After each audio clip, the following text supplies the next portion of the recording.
हाथ जुड़ा। भरत हैं, ब्राह्मण हैं, तिरहुत के राजा श्री जनक जी हैं।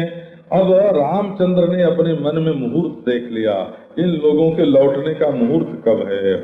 भोल फल दिनु आजु जान मन माही, मन में रामचंद्र ने देख लिया कि आज बड़ा भला दिन है।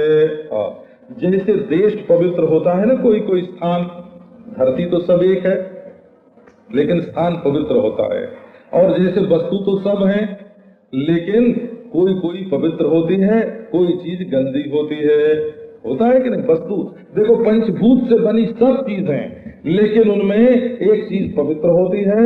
तुलसी दल, बिल्वपत्र, गंगा जल, गंडकी शिला, सालग्राम, नर्मदा चक्र, ये सब वस्तु पांच भौतिक होने पर भी ये सहज पवित्र हैं। तो ये वस्तु की पवित्रता हुई ना। देखो, स्थान तो सब हैं लेकिन एक स्थान है कर्म मग्गा, और एक स्थान है अवध, एक स्थान है ब्रजभूमि। तो ये स्थान की भी तो महिमा होती है ना। ऐसे काल में भी भेद होता है। ये जो काल है, प्रातः काल, सायंकाल, मध्याह्न काल, रात्रि काल, काल सब का सब, देश दिक् तत्व एक होने पर भी पूर्व पश्चिम उत्तर दक्षिण सब एक में ही कल्पित हैं, लेकिन उसमें भी बोले पूरब मुंह से बैठ के समझा करो, उत्तर मुंह से बैठ के समझा करो, दक्षिण मुंह से बैठ के मत करो। कहीं ये बात होती है ना। अब कहो कि बाबा सारी ओर तो दिशा ही दिशा है, कहीं भी कर लो, इसमें पूरब पश्चिम क्या, तो नहीं, उसमें पवित्रता का भाव होता है। तो जैसे वस्तु में पवित्रता का भाव होता है, वैसे स्थान में भी पवित्रता का भाव होता है, और वैसे काल में भी पवित्रता का भाव होता है। तो बोले सब दिन एक बराबर कहाँ होगा जीवन ब्रह्म दृष्टि से, सब दिन एक बराबर होगा। लोगों के लिए तो आज एकादशी है, आज जन्माष्टमी है, आज राम नवमी है, इसी प्रकार से मुहूर्त भी देखा जाता है। तो महाराज रामचंद्र ने देखा कि आज का दिन भला है, लेकिन वो तो बड़े राम कृपालु हैं, चाहते तो हैं कि सब लोग भले दिन को जाएं, भले दिन को जाएं माने फिर मिलन होवे, ये उनके मन में मुहूर्त देख करके जाएंगे, भले दिन को जाएंगे तो फिर हमसे मिलेंगे, इसलिए कृपालु, कृपा है उनके मन में। लेकिन कहने में उनको बड़ा संकोच है कि अब जाने का मुहूर्त मैं कैसे बताऊं, मैं जाने का मुहूर्त कैसे बताऊं, गुरु जी को बताना चाहिए, गुरु जी का काम मुहूर्त बताना है। तो रामचंद्र ने गुरु जी की ओर देखा और राजा जनक की ओर देखा, भरत की ओर देखा, सारी सभा की ओर देखा, और फिर संकोच करके धरती की ओर देखने लग गए। माने गुरु की ओर देखा मुहूर्त के लिए, और राजा की ओर देखा आज्ञा के लिए, भरत की ओर देखा कि तुमने यहाँ तीर्थ स्थल में देखने के लिए आज्ञा मांगी थी तो पूरी हो गई। सभा की ओर देखा कि ये लोग क्षण भर इधर और क्षण भर उधर, ये चंचल मन वाले लोग इस समय क्या सोच रहे हैं, सबकी ओर देखा। और उसके बाद फिर धरती की ओर देखा कि अब तीर्थ यात्रा तो बिल्कुल पूरी हो गई, अब तो कोई काम नहीं है। सील सराही सभा सब सोची, रामचंद्र कुछ कहते नहीं हैं, तो उनके सील की सराहना करके सारी सभा सोचने लग गई, विचार करने लग गई। क्या कहूं न राम सम स्वामी सकोची, सृष्टि में राम समान संकोची स्वामी, जो अपने सेवक का भी इतना आदर करे और इतना संकोच करे, ऐसा संकोची स्वामी सृष्टि में और कोई नहीं है। तो और सब लोग तो चुप महाराज, लेकिन भरत जो है वो तो राम जी के हाथ हैं। भगवान ने कह दिया ना कि भाई सेवक तो ऐसा चाहिए जो अपने हाथ के समान हो, अपनी आंख के समान हो, अपने पांव के समान हो। स्वामी चलना चाहता है और स्वामी सेवक ने पांव की तरफ पहुंचा दिया, स्वामी करना चाहता है और हाथ के समान सेवक ने कर दिया, और स्वामी देखना चाहता है और सेवक ने वो वस्तु ला करके सामने कर दी। तो सेवक जो है वो तो हाथ के समान, पांव के समान, आंख के समान चाहिए। अब रामचंद्र कुछ कहना चाहते हैं परंतु संकोच से नहीं कहते हैं। तो भरत बड़े सुजान हैं, वो सेवक तो वो होता है जो अपने मालिक को कहने की भी तकलीफ न उठानी पड़े, बिना कहे उसके हृदय के रुख को समझ जाए, सो देख लिया, उन्होंने पहचान लिया और प्रेम के साथ उठे और विशेष धैर्य धारण किया। इस समय जाना है रामचंद्र को छोड़ करके तो विशेष धैर्य की जरूरत है। अब दंडवत करके पहले फिर हाथ जोड़ करके बोले कि राखी नाथ सकल रुचि मोरी, आपने प्रभु मेरी संपूर्ण रुचि रख दी, जो जो मैं चाहता था सो सो सब कर दिया। वैसे देखो तो भरत जी रामचंद्र को लौटाना चाहते थे, सो रामचंद्र लौटे नहीं। उनका राज्याभिषेक करना चाहते थे, सो राज्याभिषेक करने नहीं दिया। भरत वन में साथ जाना चाहते थे, सो उनको जाने नहीं दिया। माने सब तो रामचंद्र ने रुचि अपनी रखी, लेकिन भरत शरणागत हैं, वो रामचंद्र की रुचि को ही अपनी रुचि समझते हैं। तो ये जो यहाँ कहते हैं कि राखी नाथ सकल रुचि मोरी, उसका ये अर्थ नहीं है कि उन्होंने हमारे स्वार्थ और सुख को पूर्ण कर दिया। उसका ये अर्थ है कि हे प्रभु आपकी रुचि हमारी रुचि हो गई। मोहि लगी सहऊ सब ही संतापू, आपने मेरे लिए सारे संताप सहे और मेरे लिए आपको बहुत दुख हुआ, आपने स्वयं मेरे लिए बहुत से दुख मोल ले लिए। सब गोसाई मोहि देव रजाई, सेवं अवध अवधि भर जाई। हे गोसाई अब मुझे राज्यादेश दो, जिससे माने आज्ञा दो, हुक्म दो हमको, जिससे हम अवध में जा करके अवधि भर 14 बरस तक आपकी सेवा करूं। सेवं माने मैं वहाँ कोई राज भोगने के लिए नहीं जा रहा हूँ। ये मत कहना कि राज्य लक्ष्मी उच्छिष्ट हो गई है ना, ये राज्य लक्ष्मी का विवाह भरत से हो गया, मेरे छोटे भाई की पत्नी हो गई। मैं तो केवल सेवा, आपकी सेवा करने के लिए, आज्ञा समन सुसाहिल सेवा, स्वामी की आज्ञा से बढ़कर के दूसरी कोई सेवा नहीं है। तो आज्ञा पालन करने के लिए जा रहा हूँ। और सो अवधि भर का मतलब है 14 बरस। 14 बरस से एक दिन भी ज्यादा अपने में सेवा करने का सामर्थ्य नहीं है। और गांव के लोग महाराज जब पढ़ते हैं ना, और अब गोसाई मोहि देव रजाई, तो कहते हैं रामचंद्र भगवान जाड़े का दिन था, एक रजाई लेके गए थे हो। तो भरत जी ने कहा कि महाराज अब ये रजाई हमको दे दो तो ये हमारे काम आवेगी। लौटते समय वो रजाई भी लेके चले आए। तो अब गोसाई मोहि देव रजाई, सेवं अवध अवधि भर जाई। जेहि उपाय पुनि पाय जनू, देखिए दीन दयाल, सो सिख देय अवधि लगी, कौशल पाल कृपाल। ये जन, ये आपका जो जन है, ये जिस उपाय से आपके चरणों का दर्शन प्राप्त कर सके, हे दीन दयाल वही शिक्षा मुझे दीजिए। अवधि लगी, कब तक के लिए? बोले 14 बरस के लिए। भरत जी का इस बात पर आग्रह है कि केवल 14 वर्ष के लिए आप मुझे दीजिए। हे कौशलपाल कृपाल, हे दीन दयाल, आप इतनी प्रार्थना मेरी मान लीजिए। पुरजन परिजन प्रजा गोसाई, सब सुचि सरस स्नेह सगाई। राउर बदि फल भव दुख दाहु, प्रभु बिनु पादि परम पद लाहु। स्वामी सुजानु जानि सबही की, रुचि लालसा रहन जन जी की। परंत पालु पालि सब काहू, देव दुहु दिसि ओर निभाहु। दूरी भरोसो किए विचारु न सोचु खरोसो, आरती मोर नाथ कर छोहु। दुहु मिल कीनु ठीठ हठि मोही, यह बड़ दोष तजी सकोच सिखैय अनुगामी। भरत विनय सुनि सबहि प्रशंसी, क्षीर नीर विवरण गति हमसी। दीन बंधु सुनि बंधु के, बचन दीन छलहीन। देश काल अवसर सरिसो, बोले राम प्रवीण। सियावर रामचंद्र की जय। ये कहते हैं कि पुरजन परिजन प्रजा गोसाई, हे स्वामी आप मालिक हैं। गोसाई कहने का अभिप्राय है कि हे स्वामी आप मालिक हैं। ये जो पुरजन है नगरवासी और जो परिजन है अपने परिकर के लोग, संबंधी लोग और जो प्रजा है, वो सब पवित्र हैं और सब आपके प्रेम से सरस हैं, क्योंकि आपके स्नेह से उनकी सगाई हो गई है।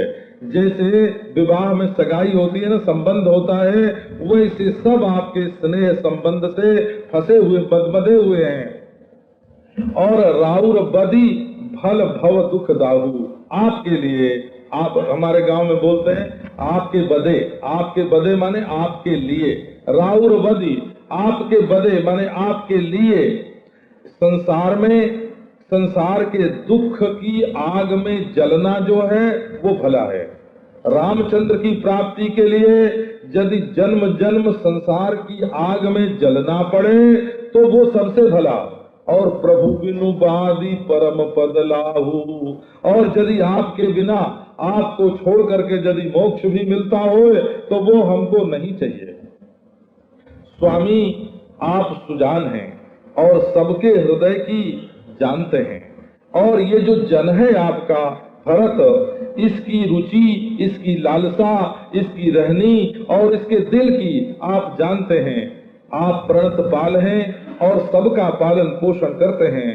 तो हे देव, दोनों ओर, अपनी ओर भी और मेरी ओर भी आप ही निभाना।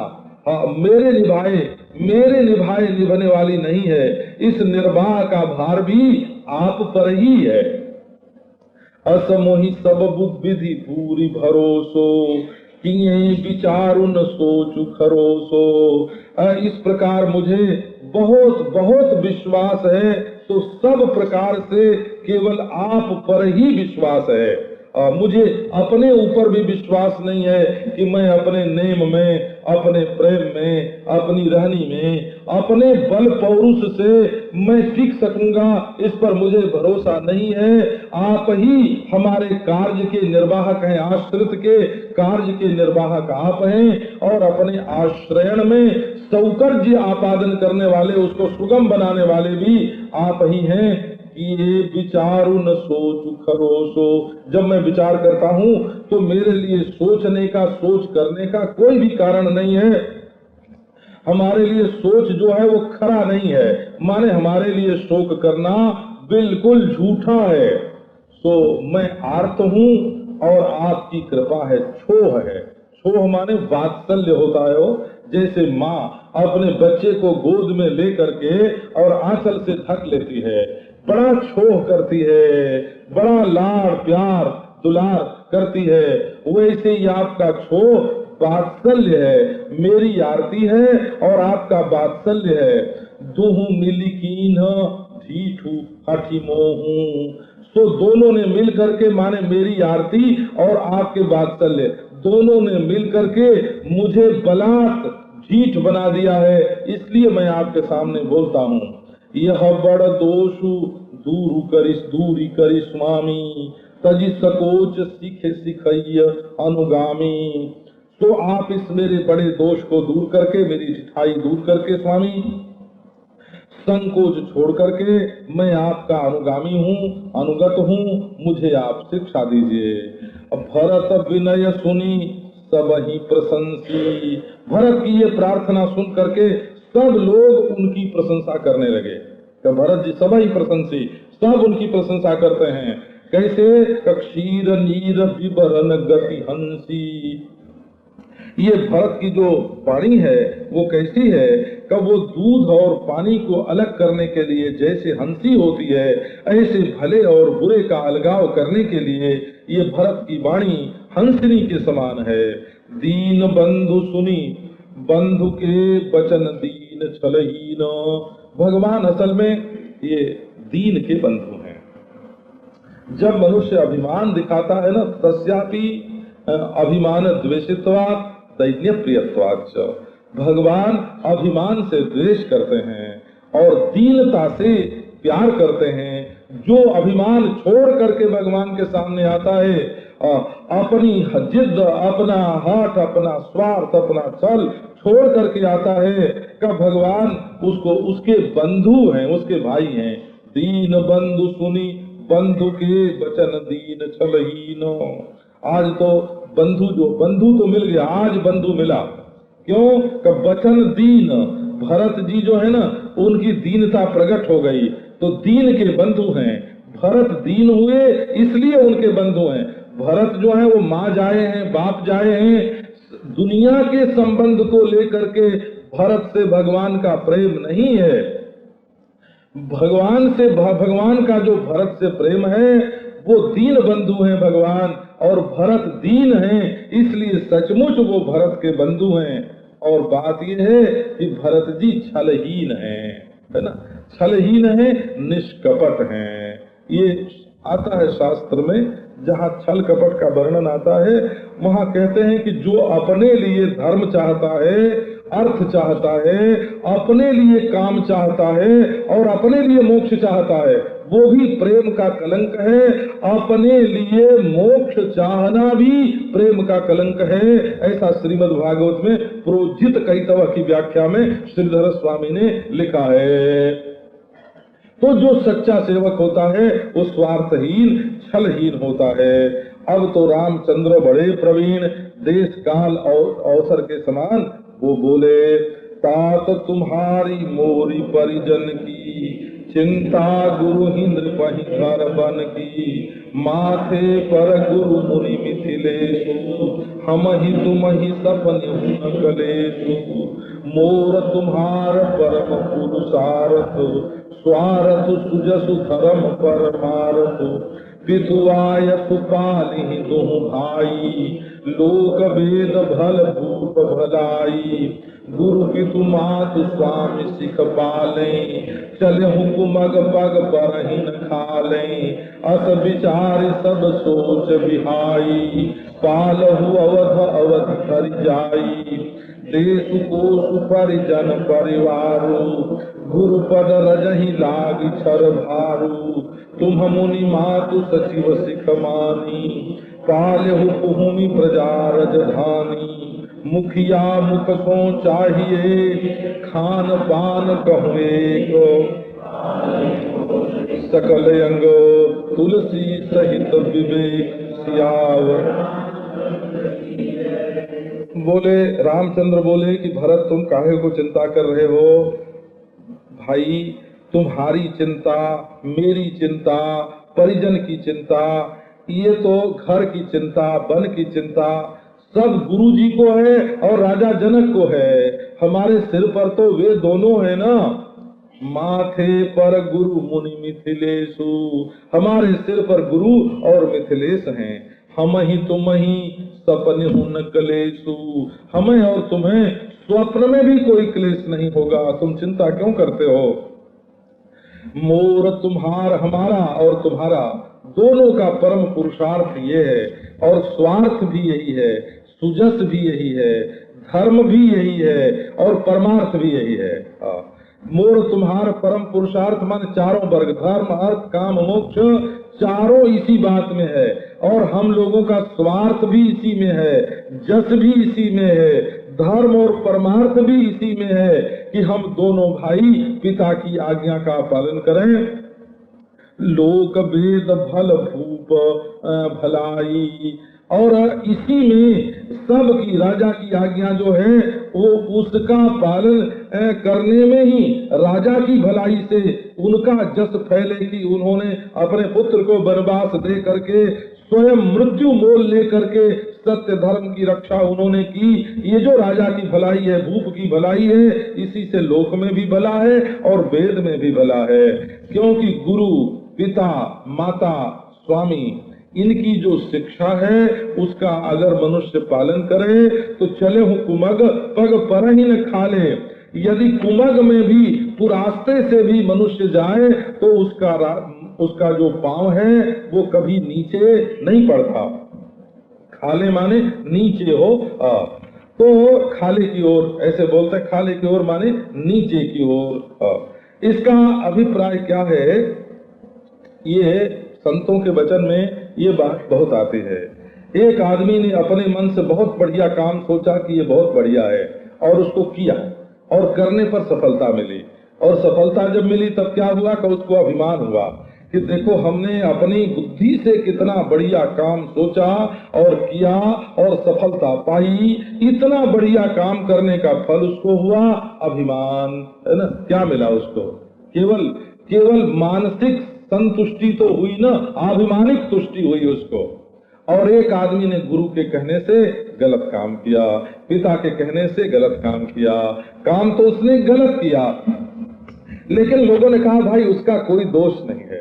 क्यों? उसका क्यों? तुम ऐसे क्यों कहते हो उसका कोई दोष नहीं है? का दोष ये है कि वो तो बड़ों की आज्ञा से वो ऐसा कर रहा है ना, वो तो बड़ों का आज्ञाकारी है, उसमें तो सद्गुण है।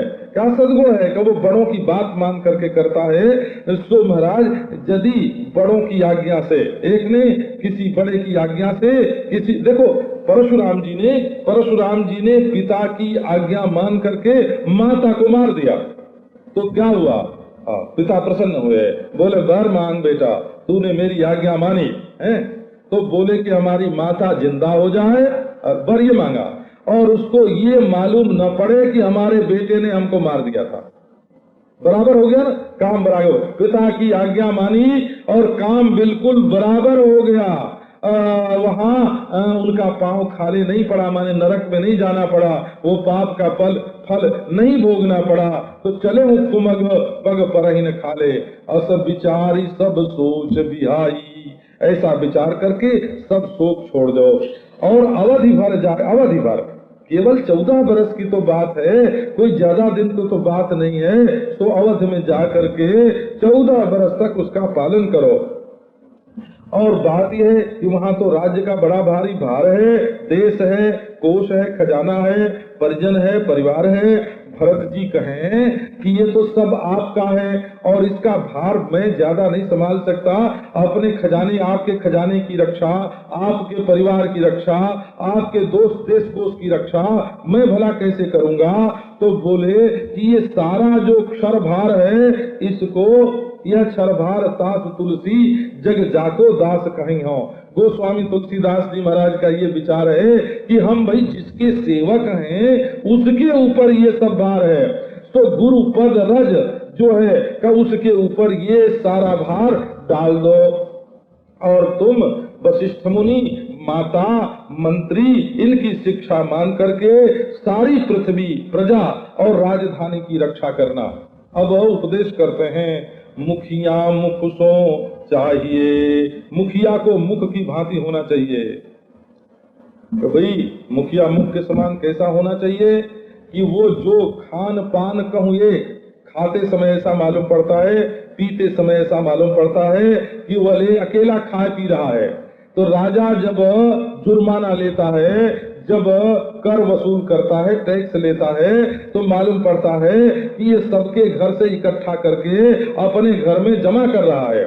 लेकिन वो जो जमा करता है वो अपने लिए नहीं, वो तो अस्पताल के लिए, विद्यालय के लिए, पुलिस के लिए, चोरी चमारी ना हो इसके लिए वो जमा करता है। तो जैसे बाहर से मुंह कैसा राजा होना चाहिए, कि बाहर से तो ऐसा मालूम पड़ता है कि अकेला मुंह जो है वो खा पी रहा है, लेकिन पालई पोखई सकल अंग, वो जो भोजन करता है या पानी पीता है वो सर्वांग की पुष्टि के लिए होता है।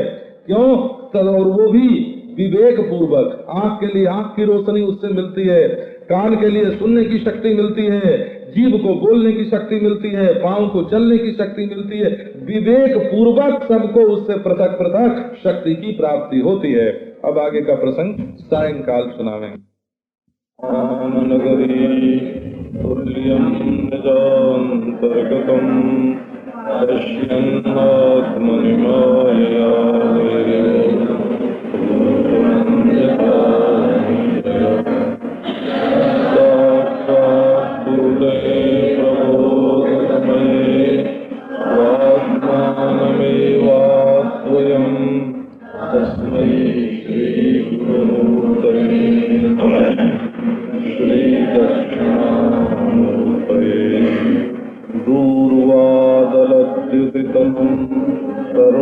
करुणाब्जनेत्रम् हेमाम्बरं वरविभूषणभूषणम् कन्दर्पकोटितं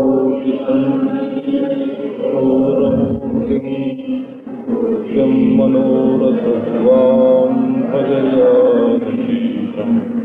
ओम शांति शांति शांति। अयोध्या कांड में 315वें दोहे से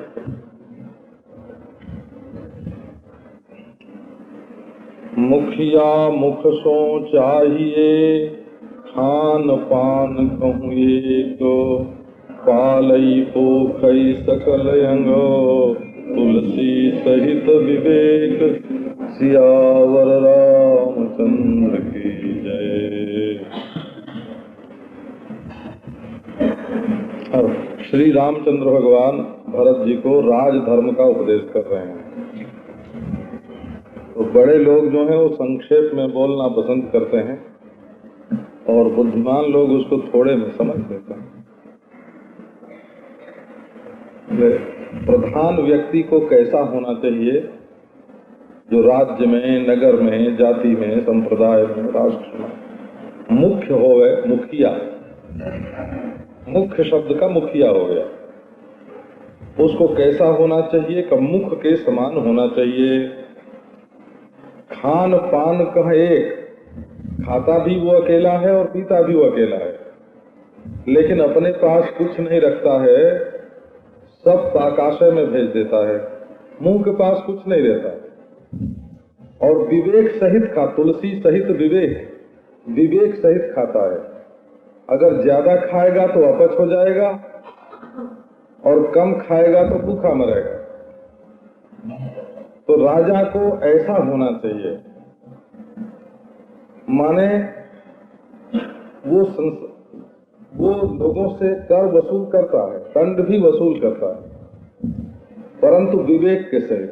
ज्यादा कर वसूल कर ले तो प्रजा को पीड़ा पहुंचे, और कम वसूल करे तो शासन व्यवस्था ठीक नहीं बनेगी।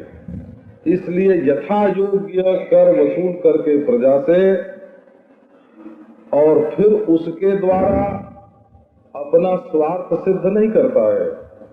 पाकाशय में भेज दिया, सार्वजनिक कार्य जो हैं उस विभाग में भेज दिया, और भेज करके पालई पोषई सकल अंग, जितने अंग हैं सबका वो पालन पोषण करता है। माने राजा का जो संग्रह है वो अपने लिए नहीं है। जैसे सूर्य जो जल का संग्रह करता है वो अपने लिए नहीं, बरसने के लिए। इसी प्रकार घर में जो मुख्य है उसको होना चाहिए। राज धर्म सर्वसुई तनोई, मनोरथ गोई, बंधु प्रबोध कीन बहु भांति, विनुधार मन तोषण साथी, भरत शील गुरु सचिव समाजु, सकुच स्नेह विवस रघुराजु, प्रभु करि कृपा पावरी दीनी, सादर भरत शीस धर दीनी, चरण पीठ करुणा निधान के, जन जुग कामिक संपुट भरत स्नेह रतन के, आकर जुग जन जीव जतन के, कुल कपाट कर कुशल कर्म के, निर्मल नयन सेवा सुधर्म के, भरत हस सुख जस मांगे विदा प्रणाम करी, राम लिए उड़ाए, लोग चाहे अमर पति, कुटिल तू अवसर पाए सिया। राजधर्म का सर्वस्व बस इतना ही है। कितना?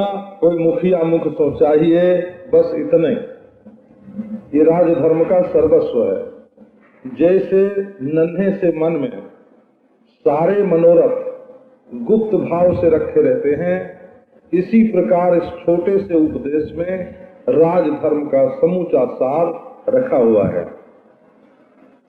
अब रामचंद्र भगवान ने अपने बंधु भरत को, क्योंकि दीन के बंधु है ना, और भरत में विशेष दैन्य है, तो भरत रामचंद्र के बंधु हैं, उन्होंने बहुभांति प्रबोध की, बहुत भांति से उनको समझाया, परंतु जब तक कोई आधार न मिले तब तक न उनके मन में संतोष है न शांति है। ये जो सगुण साकार के उपासक हैं, उनकी ये रीति है कि वो केवल मन ही मन सब कुछ करके प्रसन्न नहीं हो जाते। कब मन में सोच लिया कि हम ब्रह्म हैं, है ना, तो ये मानसिक निर्गुण उपासना से उनको संतोष नहीं होता। कहिए देखो हम भगवान को भोग लगा रहे हैं, तो मानसिक सगुण उपासना से भी उनको संतोष नहीं होता। उनको तो बाहर का एक प्रतीकात्मक आधार चाहिए, जिसके आधार पर वो भगवान की उपासना करें।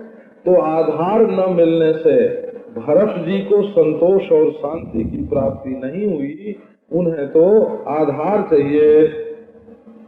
भरतशील गुरु सचिव समाजू, अब उनको आधार जो देना है वो बड़ा विलक्षण है।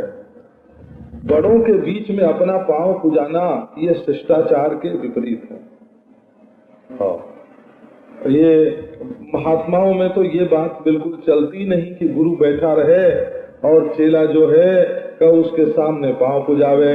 ये बात शिष्टाचार के बिल्कुल ही विपरीत पड़ती है। अब यहाँ एक और तो भरत जी का शील है कि भरत जी को कुछ देना चाहिए, और दूसरी ओर गुरु और सचिव का समाज है। गुरु जी लोग भी बैठे, वशिष्ठ हैं, विश्वामित्र हैं, अत्रि मुनि हैं, ऐसे महापुरुष बैठे हुए हैं। और सचिव भी कोई रामचंद्र के मंत्री नहीं है। सचिव जो हैं वो तो दशरथ जी के सचिव हैं, उनके मंत्री हैं, उनको भी अपने चाचा के समान रामचंद्र मानते हैं, तो उनका तो समाज है। अब रघुराज जो रामचंद्र हैं, उनके मन में बड़ों का तो संकोच है कि इनके सामने भरत को आधार कैसे दें, और भरत का मन में स्नेह है कि दिए बिना कैसे चलेगा। ये बड़े लोगों को, ये जो शीलवान पुरुष होते हैं, उनके मन में इस प्रकार की दुविधा आती है। सो अब यहाँ जीत हुई किसकी? बोले कृपा की जीत हुई। भगवान के हृदय में जो करुणा है वो संपूर्ण शक्तियों की चक्रवर्तिनी भास्वती भगवती कृपा है। जब भगवान की सारी शक्तियां, एक और निराकारता की शक्ति अंतर्धान शक्ति है, वो कहती है हम भगवान को प्रकट नहीं होने देंगे। एक और व्यापक शक्ति है, कहा हम सब जगह भगवान को रखेंगे। एक असंग शक्ति है, बोले हम किसी से संबंध नहीं जोड़ने देंगे। इसी जब सब शक्ति वो लड़ती हैं आपस में, तो कृपा भगवती आके सभापति बन जाते हैं और वो भगवान से कहते हैं कि कृपा जो कहेगी सो ही भगवान करेंगे। सो प्रभु कृपा के अधीन है। उन्होंने अपनी पामरी पांव में पहनने की जो पादुका है वो भरत जी को दे दी, और सादर भरत शीश धरि लीन्ही। भरत जी ने बड़े आदर से उनको अपने सिर पर धारण कर लिया। ये कौन है? कि ये करुणा निधान भगवान के चरण पीठ हैं। इन्हीं पर भगवान अपने चरण स्थापित करते हैं। कि ये दोनों कैसी हैं? तो इनके लिए श्री तुलसीदास जी महाराज क्या बढ़िया बढ़िया उपमा देते हैं। जनु जुग जामिक प्रजा प्राण के, मानो प्रजा के प्राणों की रक्षा करने के लिए जो जुग माने दो, जुग जामिक माने पहरेदार मिल गए। याम शब्द पहरे का वाचक है ना, पहर, एक पहर को याम बोलते हैं, और यामिक माने पहर पर जिनकी ड्यूटी बदले उनको बोलते हैं जामिक। तो ये जो दोनों हैं सो कैसे?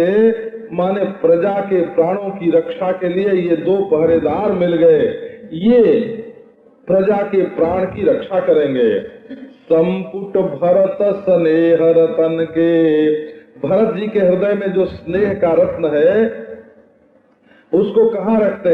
बोले एक पिटारी मिल गई। संपुट में भी दो होता है ना पहलू, तो हीरा रख के उसको बंद कर देते हैं। ऐसे ये जो दोनों खड़ाऊ हैं वो दो पहरेदार हैं का ये दो संपुट हैं भरत जी के स्नेह रत्न को रखने के लिए। आखर जुग जन जीव जतन के, ये जो जीव है ना, ये भगवत प्राप्ति के लिए जो प्रयत्न करते हैं, तो उस प्रयत्न के लिए वो बोले कि राम नाम जो है नाम निरूपण, नाम जतन ते सो प्रगटत बिनु मूल रतन ते। तो आखिर जुग, ये रा और माँ जो दो जुग माने जुग्म अक्षर हैं, वो जैसे जीव के सभी प्रयत्नों का सार है, इसी से भगवत प्राप्ति होती है। इसी प्रकार ये जैसे दो भगवान के नाम के अक्षर, वैसे ये दो खड़ाऊ और इनका आश्रय लेकर के जीव भगवान को प्राप्त कर सके। कुल कपाट कर कुशल कर्म के, विमल नयन सेवा सुधर्म के। ये दोनों खड़ाऊ कैसी हैं? का ये वंश की जो मर्यादा है उसकी रक्षा करने के लिए कपाट हैं। जैसे घर में कपाट माने किवाड़ी, जैसे किवाड़ी भी तो दो होती है ना, एक दाहिने से आई एक बाएं से आई। तो जैसे किवाड़ लगा करके घर की रक्षा करते हैं, वैसे कुल की मर्यादा करने के लिए, रक्षा करने के लिए ये दो खड़ाऊ हैं। और कर कुशल कर्म के, बढ़िया काम करने के लिए, कुशल कर्म करने के लिए जैसे दो हाथ काम करते हैं, वैसे भरत जी के लिए बढ़िया बढ़िया काम करवाने के लिए ये दो हाथ मिल गए। विमल नयन सेवा सुधर्म के, जैसे ये आंख से देख करके काम करते हैं, तो आंख भी दो होती हैं। ये रामचंद्र जी की खड़ाऊ जो दो हैं वो क्या हैं? बोले विमल नेत्र हैं। किस बात के लिए विमल नेत्र हैं? का ये सेवा रूपी सुधर्म के दर्शन के लिए विमल नेत्र हैं। ये खड़ाऊ के निर्देशानुसार ही सेवा धर्म का निर्णय करेंगे। कि जैसे कोई स्वामी दूर होवे और अपने को सूझता न हो कि इस संबंध में हमको क्या करना चाहिए, तो जैसे आप टेलीफोन करके पूछ लेते हैं ना कि मालिक इसके बारे में हम क्या करें, वैसे रामचंद्र तो गए वन में और भरत है राज्य में। अब उनको टेलीफोन करने के लिए, भगवान का आदेश प्राप्त करने के लिए ये जैसे रिसीवर मिल गया हो, तो रिसीवर तो एक होता है, ये चरण पादुका दो हैं। इन्हीं में से भगवान श्री रामचंद्र के संदेश जो हैं वो प्राप्त होते हैं। भरत मुदित अवलंबल हेते, अस सुख जस सिय राम रहेते। अब ये अवलंबन प्राप्त हो जाने से भरत जी को बड़ा आनंद हुआ और उनको ऐसा सुख हुआ जैसे श्री सीता रामचंद्र जी रह गए हों, उनकी बात मान करके वन में न गए हों, अयोध्या में रह गए हों। तो सीताराम भी दो हैं और ये खड़ाऊ भी दो हैं। वस सुख जस सिय राम रहे थे। देखो ये उपमावली, उपमावली गोस्वामी जी ने एक साथ ये क्या क्या है कि ये दो पहरेदार हैं, ये पिटारी के रत्न रखने के दो पिटारी के पहलू हैं, और ये दो राम नाम अक्षर हैं, ये दो किवाड़ी हैं, ये दो हाथ हैं, ये दो आंख हैं, और ये मानो सीता राम ही हैं। इस प्रकार खड़ाऊ का वर्णन, भगवान श्री रामचंद्र की खड़ाऊ है, तो जब उसका प्रसंग आया तो गोस्वामी जी वर्णन करने में नहीं चूके हो। मांगे विदा प्रणाम करी, प्रणाम करके उन्होंने विदा मांगी और रामचंद्र ने उन्हें हृदय से लगा लिया। और इधर लोगों को इंद्र ने उचाट कर दिया, क्योंकि इंद्र बड़ा कुटिल है और जो देखा कि इन लोगों की परिस्थिति बुरी है, तो जो लोग कहते थे कि जहाँ राम रहे वहीं अवध है और हम तो जन्म भर राम के साथ ही रहेंगे, घर लौट के नहीं जाएंगे, उनके मन में इंद्र ने ये कुअवसर पा करके कुचाल कर दिया। तो कुचाल सब कहाँ भईनी की, अवधि आस सम जीवन जीगी, न तरु लखन सिय राम वियोगा। हरि मरत सब लोग कुरोगा, राम कृपा अवरेब सुधारी, विबुध धारी भई गुणद गुहारी, भुज भरी भाई भरत सो, राम प्रेम रसु कही न परत सो, तन मन बचन उमग अनुरागा, धीर धुरंधर धीरज त्यागा, बारिज लोचन मोक्षत बारी, देख दशासुर सभा दुखारी, मुनिगण गुर धुर धीर जनक से, ज्ञान अनल मन कसे कनक से, जे गिरंचि निरलेप उपाये, पदुम पत्र जिम जग जल जाए, तेउ बिलो कि रघुबर भरत, प्रीति अनूपय पार, भये मगन सहित विराग विचार, सियावर रामचंद्र की जय। अब इंद्र ने तो अपने जान में कुचाल की, लेकिन दुष्ट लोग जो कुचाल चलते हैं वो भी महात्माओं पर जब पड़ती है ना, तो वो उनके लिए सुचाल हो जाती है, नीकी हो जाती है। वो उनकी कुचाल भी उनके लिए नीक हो गई। क्यों? अवधि आस सम जीवन जी की। सब लोग अयोध्या में अपने प्राण किस कारण से रखते हैं? कि बोले अवधि की आशा से, 14 वर्ष में रामचंद्र लौट आवेंगे। ये जो है, ये अवधि की जो आशा है, यही उनके प्राण की रक्षक है। अब ये जो कुचाल करी इंद्र ने, इससे क्या हुआ कि मन का उचाट हो गया इधर से चित्रकूट से, तो अब जाके घर में ये अच्छी तरह रह तो सकेंगे ना, तो ये भी उनको एक सहारा मिल गया। नहीं तो लक्ष्मण सीता और रामचंद्र के वियोग में, वियोग रूपी कुरोग से सब के सब लोग हाहार करके और मर जाते। तो राम की कृपा से ये इंद्र की जो कुचाल चली, सुरपति की जो कुचाल अवधवासियों पर चल गई, इसका भी कारण यही है कि इसमें रामचंद्र की भी रुचि थी कि हमारी जो प्रजा है उसको ज्यादा क्लेश न हो, ज्यादा कष्ट न हो। सो राम कृपा अवरेब सुधारी, रामचंद्र की कृपा ने ही इस इंद्र की टेढ़ी चाल को, अवरेब को माने टेढ़े काठ को, टेढ़ी चाल को, जहाँ बड़ा संकट होता है जिस रास्ते में चलने में, बोलते हैं अवरेब का काम है भाई, ये अवरेब का रास्ता है। कहिए तुम काहे को अवरेब में पड़ते हो? जैसे बोलते हैं रिस्क उठाना बोलते हैं ना, है ना। तो ये बड़े संकट में लोग पड़ रहे थे, राम की कृपा ने इसको सुधार लिया। और ये जो देवताओं की सेना थी, ये तो गुणदायक गुहार हो गई। अब रामचंद्र और भरत दोनों जब मिलने लगे आपस में, तो वो जो रामचंद्र के प्रेम का रस है भरत से मिलते समय का, उसका कोई वर्णन नहीं कर सकता। वहाँ वाणी की गति नहीं है। तन में, वचन में, मन में अनुराग उमग रहा है।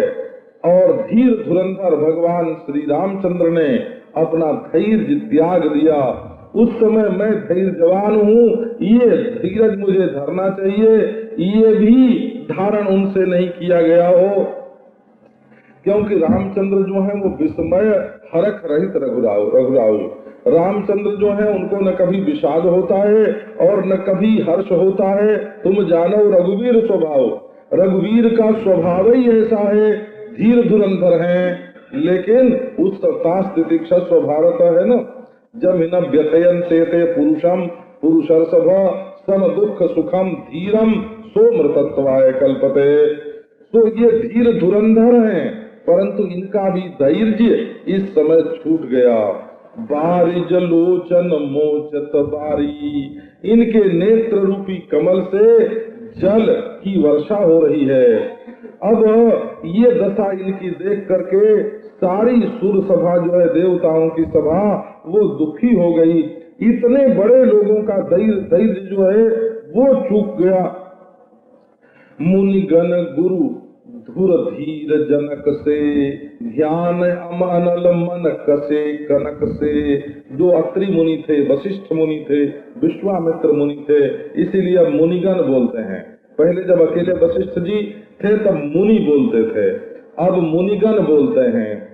कितने ऋषि महर्षि महात्मा हैं, मुनिगण हैं सब और गुरु जी अलग, और ये सब के सब धीर धुरंधर हैं और राजा जनक सरीखे वहाँ बैठे हैं।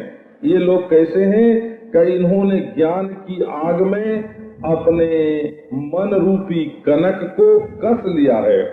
जैसे आग में तपाने से सोने की जो चमक है वो और बढ़ जाती है, वैसे ही ज्ञान आग्नि से इनका मन जो है पवित्र ब्रह्म रूप हो गया है। इनका मन जिनको ब्रह्मा ने स्वभाव से ही निर्लेप पैदा किया है कि इनकी जगत में कहीं आसक्ति न होए, कहीं संग न होए। जे विरंची निर्लेप उपाय, निर्लेप जिन्हें ब्रह्मा जी ने निर्लेप पैदा किया हुआ है, जो जल में पद्म पत्र के समान इस जगत में पैदा हुए हैं, माने असंग हैं, वैराग्यवान हैं, जिनको कहीं आसक्ति नहीं होती है। तेऊ बिलो की रघुबर भरत प्रीति अनूपय पार, भये मगन मन तन बचन सहित विराग विचार।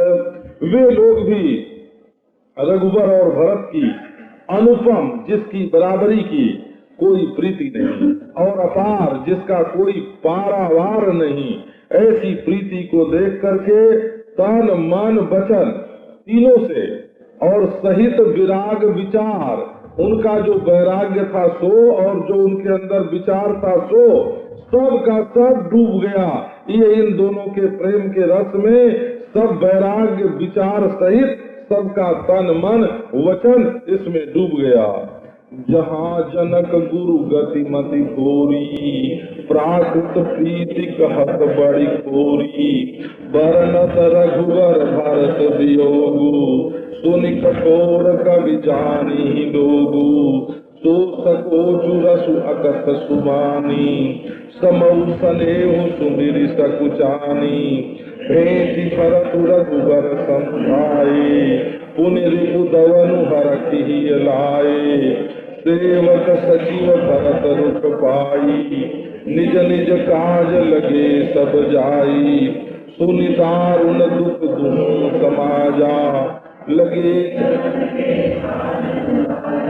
प्रभु पद पदुम बंद दो भाई, चले शीस धरि राम रजाई, मुनि तापस बन देव निहोरी, सब सन्मानी बहोरी बहोरी, लख नहीं भेंट प्रणाम करी, सिर धरि सिय पद धूरी, चले सप्रेम सकल सुमंगल पूरी, सियावर रामचंद्र की जय। जहाँ राजा जनक की और गुरुदेव श्री वशिष्ठ जी की मति भी जहाँ भोली हो गई, भोरी समझती नहीं है कि कितना गंभीर प्रेम है, वहाँ यदि कोई प्राकृत पुरुष, साधारण पुरुष उस प्रीति का वर्णन करे तो ये बड़ी खोटी बात हो जाती है। खोरी, खोरी माने खोटी, ये तो दोष की बात है। राम और भरत के वियोग का वर्णन करने के समय सब लोग यही कहेंगे, इसका जब सुनेंगे कि इस कवि ने राम और भरत के वियोग का वर्णन कहा है कि किया है, तो लोग कहेंगे कि ये कवि बड़ा कठोर था जिसने ऐसे विषय का वर्णन किया। तो वो संकोच और वो रस, वो उस समय का जो करुण रस है, अकथनीय है, वाणी के द्वारा, सरस्वती के द्वारा भी कहने योग्य नहीं है। समौ सनेहु सुमिर सकुचानी, उस समय जो सुबानी सरस्वती है वो भी उस समय को और स्नेह को स्मरण करके सकुचा जाती है। अब रघुवर रामचंद्र ने भरत को हृदय से लगा करके फिर समझाया और फिर शत्रुघ्न जी को भी बड़े आनंद से हृदय से लगाया। जितने सेवक और सचिव थे, सबने भरत का रुख देखा और अपने अपने काम में, कर्तव्य के पालन में सब के सब लग गए। अब ये बात सुन करके दोनों समाज में, क्या अवध समाज और क्या जनकपुर समाज, दोनों में दारुण दुख की व्याप्ति हो गई। सब लोग वहाँ से चलने की जो साज है वो सजाने लगे। दोनों भाई भरत और शत्रुघ्न ने प्रभु के चरण कमलों की वंदना की और चले शीश धरी राम रजाई। राम का जो राज्यादेश है, राज्या ये हुक्म है, राम आज्ञा सम न सुसाहिब सेवा। अपने स्वामी की आज्ञा पालन करने से बढ़ करके उसकी और कोई सेवा नहीं होती। इसलिए उनकी आज्ञा को शिरोधार्य करके ये वहाँ से चले। उन्होंने मुनि, तापस, वनदेव सबसे विनय की और बारंबार सबका सम्मान किया। लखन को भेंट करके और प्रणाम करके फिर सीता जी के चरणों की जो धूली है उसको अपने हृदय, अपने सिर पर धारण किया और उनसे सप्रेम आशीर्वाद प्राप्त करके, जो कि सकल सुमंगल का मूल है, वहाँ से चले। क्योंकि जानकी जी का जो आशीर्वाद है वो बिल्कुल अमोघ है। माता का जो आशीर्वाद होता है वो अमोघ होता है। माता जितने स्नेह से अपने बच्चे को आशीर्वाद देती है, कभी ऐसा आशीर्वाद दूसरा कोई कहाँ से दे सकता है। तो आशीष तब अमोघ विख्याता, इसी से बताया कि तुम्हारा जो आशीर्वाद है वो अमोघ है। सानुज राम नृपहि सिर नाई, इन्हीं बहुत विधि विनय बढ़ाई। देव दया बस बड़ दुख पायो, सहित समाज कान नहीं आयो। पुरपग धारिय देय सीसा, कीन धीर धरि गवन महिषा। मुनि महिदेव साधु सन्मानी, विदा किए हरिहर समझाने। साधु फिर बंद पगया सिख पाई, कौशिक वामदेव जाबाली। पुरजन परिजन सचिव सुचाली, जथा जोग कर विनय प्रणामा। विदा किए सब सानुज रामा, नारी पुरुष लघु मध्य बड़ेरे। सब सन्मानी कृपा निधि फेरे, भरत मातु पद बंदी प्रभु। सुचि स्नेह मिल भेंटी, विदा कीन सजी पाल की। सकुच सोच सब में सियावर। अब लक्ष्मण के साथ श्री रामचंद्र जी ने जाकर जनक जी को सिर झुकाया और बहुत प्रकार से उनका विनय, उनके प्रति विनय और उनकी बड़ाई की और बोले कि देव, आपने दयावश बड़ा दुख उठाया और सारा समाज लेकर के आप मेरे लिए जंगल में आए। अब आप पुरी में पधारिए और मुझे आशीर्वाद दीजिए। अब राजा जनक ने धैर्य धारण किया और वहां से वो उन्होंने प्रस्थान किया। अब जो बड़े बड़े मुनि थे, ब्राह्मण थे, साधु थे, उनका सम्मान किया और भगवान ने उनका ऐसा सत्कार किया हो जैसे विदा किए हरिहर सम जाने। अब ये कोई विज्ञान की रीति से यदि जांच करने लगे कि हम जिनका सत्कार करते हैं और विदा करते हैं उनमें कुछ हरिहर के शरीर वाला तत्व है कि नहीं, तो ये विज्ञान की दृष्टि से जांच करने पर ये चीज मिलने वाली नहीं है। ये असल में अपने हृदय का निर्माण करने के लिए है। जब अपने हृदय में ये भाव होगा कि अरे भाई ये तो साक्षात विष्णु है, ये तो साक्षात शिव है, ऐसा भाव बनेगा तो वो अनपढ़ ब्राह्मण भी, वो पत्थर की मूर्ति भी, भले वो पत्थर की मूर्ति हो, लेकिन अपना दिल जो है वो शंकरमय बन जाएगा, अपना हृदय शुद्ध हो जाएगा। उपासना जो है वो वस्तु में क्या है इस बात का विचार नहीं करती, उससे अपने हृदय का निर्माण कैसे होता है इस बात का विचार करती है। इसलिए महाराज सब में हरि बुद्धि करके ये तो साक्षात नारायण है और उन्होंने सबका सम्मान किया। इसके बाद दोनों भाई सास के पास गए और उनके चरणों में वंदना करके उनका आशीर्वाद लेकर के लौट आए।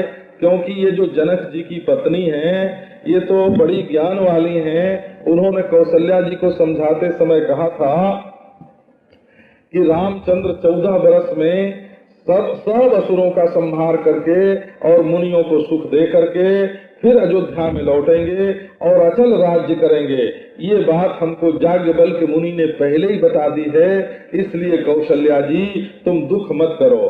तो ऐसी सास महाराज जिसको मिली है कि याज्ञवल्क्य की शिक्षा उसकी जबान पर है, सो याज्ञवल्क्य तो उपनिषद के ऋषि है ना, जो मैत्रेयी को, गार्गी को वेदांत का तत्व रहस्य समझाते हैं। वो जिसको गुरु के रूप में प्राप्त हुए हैं, सो उसके पास ज्यादा समझाने बुझाने का कोई कारण ही नहीं था। क्योंकि आदमी खुद समझदार हो तो उसको क्या समझाना बुझाना। अब कौशिक, वामदेव, जाबाली, पुरजन, परिजन जो अच्छे सदाचारी सुचाली सजीव हैं, जथा योग करी विनय प्रणामा, जथा योग सबको विनय प्रणाम करके लक्ष्मण सहित रामचंद्र ने सबको विदा किया। ये जितने नाम लिए हैं इसमें कौशिक जी, विश्वामित्र जी की कथा आप लोग जानते हैं। वामदेव जो हैं ये भी राजा दशरथ के दरबारियों में से भी ही थे। और ये जाबाली का वर्णन वाल्मीकि रामायण में विशेष रूप से आया हुआ है। इन्होंने आकर के वहाँ रामचंद्र से कहा कि ये तुम बिल्कुल धर्म कर्म के चक्कर में पड़ करके और ये जो लौकिक राज्य है इसको खो रहे हो। कहाँ है ईश्वर, कहाँ है वेद, कहाँ है धर्म, ये सब बातें झूठी हैं। ऐसे आकर के हो रामचंद्र को समझाया कि तुम दशरथ को तुमको चाहिए था कि दशरथ को कैद करके जेल में डाल देते और यदि भरत शत्रुघ्न भी उनका पक्ष लेते तो उनसे युद्ध कर लेते। उस राज्य पर तुमको राजा बन करके बैठना चाहिए था। ये क्या तुम दीन दरिद्रों के समान इधर उधर वन में घूम रहे हो, ये तुम्हारे लिए शोभा नहीं देता। ऐसा आकर के रामचंद्र को समझाया। वाल्मीकि रामायण में बड़ा प्रसंग है। ये 4 बात जैसे बोलता है इस ढंग से बोलते हैं। फिर रामचंद्र ने वो मुंहतोड़ इनको जवाब दिया, अगर जगत में ईश्वर को मनुष्य नहीं माने तो उसका अंतःकरण शुद्ध नहीं हो सकता। यदि मनुष्य धर्म को स्वीकार नहीं करे तो संसार में स्त्री की, पुरुष की, बाप की, बेटे की कोई भी मर्यादा नहीं रह सकती यदि धर्म को स्वीकार नहीं करे। और यदि अनादि अपौरुषेय वेद का जो ज्ञान है तो वो ज्ञान न हो तो महात्मा कौन है, गुरु कौन है, इसको भी कोई नहीं पहचान सके। और ऐसा उनको जवाब दिया कि वे बेचारे चुप हो गए। वशिष्ठ मुनि ने फिर कहा कि रामचंद्र इनके ऊपर तुम क्रोध मत करो, ये भी तत्वज्ञानी है। ऐसे बताया वाल्मीकि रामायण में बताया कि ये जाबाली भी तत्वज्ञानी है और ये यदि वेद ईश्वर धर्म के विपरीत बोलता है तो उसमें भी इसकी स्वरूप दृष्टि काम कर रही है। तुम इसको बुरा मत मानो। कोई तत्वज्ञ ऐसे भी होते हैं, बोला कोई तत्वज्ञ ऐसे भी होते हैं। वो बड़ा विचित्र प्रसंग है। सो गोस्वामी तुलसीदास जी ने तो उनकी चर्चा ही उन महापुरुष की नहीं की, वाल्मीकि रामायण में है वो। अब इसके बाद बोले जितने स्त्री पुरुष छोटे बीच के बड़े थे सबको सम्मान दे करके कृपा निधि ने वहां से लौटा दिया। क्योंकि वहां रामचंद्र किसी को कपड़ा नहीं दे सकते थे, रुपया नहीं दे सकते थे। वहां तो उनके पास कुछ था नहीं, पर सम्मान तो था ना। जिसके पास कुछ नहीं होता वो मीठी आवाज में बोल तो सकता है ना, वो सम्मान तो कर सकता है ना। तो कृपा निधि ने सबको वापस किया। इसके बाद माताओं में सबसे पहले भरत जी की माता के पास गए, माने कैकेयी के पास गए और उनके चरणों की प्रभु ने वंदना की और सुचि स्नेह मिली भेंट। वैसे तो भगवान रामचंद्र का स्नेह सबके प्रति हमेशा पवित्र होता है, लेकिन कैकेयी के बारे में कोई कह दे कि केवल शिष्टाचार के लिए गए, क्या बोले नहीं, बिल्कुल पवित्र स्नेह से गए। और जा करके कैकेयी की तो हिम्मत नहीं पड़ती थी कि उनको हृदय से लगा ले, स्वयं उसके हृदय से लग गए और सकुच सोच सब मेटी। उसके मन में जो संकोच था और सोच था वो सब मिटा दिया। बोले अरे ये तो मैं चाहता ही था कि मुझे वनवास मिले, मैंने अवतार इसके लिए लिया है और ब्राह्मणों की, गाय की, देवताओं की रक्षा करनी है, असुरों का विध्वंस करना है। यदि तू वनवास का वर न मांगती माता तो मेरे कार्य में सहायता नहीं मिलती। ये तो जो मेरा संकल्प था सो ही तुमने किया है, इसमें तुम अपने को कर्ता मत मानो, संकोच मत करो और आगे के लिए कुछ सोच मत करो। मैं तो आऊंगा और अयोध्या का राजा बनूंगा। जो सचमुच तुम्हारे हृदय की बात है, मैं तुम्हारे प्रेम को पहचानता हूँ। तुमने हमारा काम पूरा करने के लिए हमको वन में भेजा है। ऐसा करके अपने हाथ से उनके लिए पालकी सजाई और उनको विदा कर दिया। और सीता भी अपने परिजन, माता पिता सबसे मिल करके आई, क्योंकि वो तो अपने प्राण प्रिय श्री रामचंद्र के प्रेम से पुनीत हैं। तो परिजन मातु पिता ही मिली सीता, फिरी प्राण प्रिय सब सासु, प्रेम कहत कवि हिय न भुलासु, सुनि सिख अभिमत आसिक पाई, रही सीय दुहु प्रीति समाई, रघुपति पटुपाल की मंगाई, करी प्रबोधु सब मातु चढ़ाई, बार बार हिली मिली दुहु भाई, सम स्नेह जननी पहुँचाई, साजी बाजी गज वाहन नाना,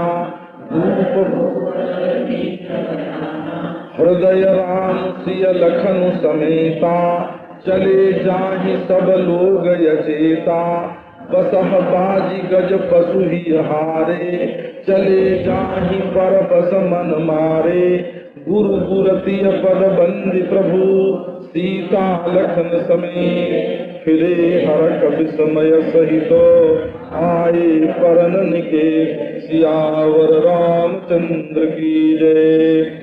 सीता जी अपने परिजनों से और माता पिता से मिलके फिर आई। क्यों? कौन के हृदय में अपने प्राण प्रिय श्री रामचंद्र जी के प्रति पुनीत प्रेम है। और उन्होंने प्रणाम करके सब सासुओं को भेंटा। यहाँ परिजन मातु पिता ही मिली सीता, ये उधर की रीति है कि जो बेटी होती है वो अपने माँ बाप के पांव नहीं छूती है और माँ बाप भी बेटी के पांव नहीं छूते हैं। वहाँ हृदय से ही लगने की रीति है। बेटी को पकड़ करके माता भी और पिता भी हृदय से लगा लेते हैं, पांव छूने की पद्धति नहीं है।